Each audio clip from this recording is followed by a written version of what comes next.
கலக்க போவது யாரு, குக் வித் கோமாளி உட்பட பல சின்னத்திரை நிகழ்ச்சிகள் மூலம் பிரபலமானவர் தான் புகழ். அது மட்டும் இல்லாம தாதா 87, கைதி, வலிமை, யானை, எதற்கும் துணிந்தவன், அயோத்தி, தேசிங் ராஜா 2ன்னு பல திரைப்படங்கள்ல நடிச்சிருக்காரு.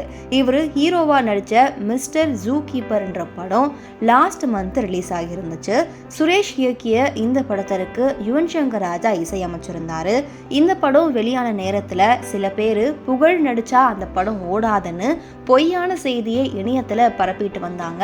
அது என்னை ரொம்பவே வேதனை அடைய வச்சுது அப்படின்னு புகழ் சமீபத்துல சொல்லியிருக்காரு.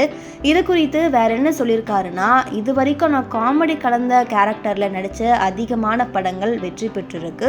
குக் வித் கோமாளின்ற ஷோ வெற்றிகரமா இப்பவும் போய்கிட்டு இருக்கு. இப்படி இருக்கும்போது நான் நடிச்சாலே அது ஓடாதுன்னு எந்த அர்த்தத்துல சொல்றாங்கன்னு எனக்கு தெரியல.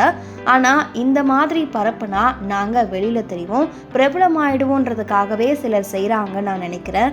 இப்படி என்ன இவங்க டார்கெட் செய்யறதுனால அந்த படங்கள்ல நடிக்கக்கூடிய மற்ற கலைஞர்களும் பாதிக்கப்படுறாங்கன்றதை இவங்க மறந்துடுறாங்கன்னு புகழ் அவருடைய வேதனையை வெளிப்படுத்தியிருக்காரு.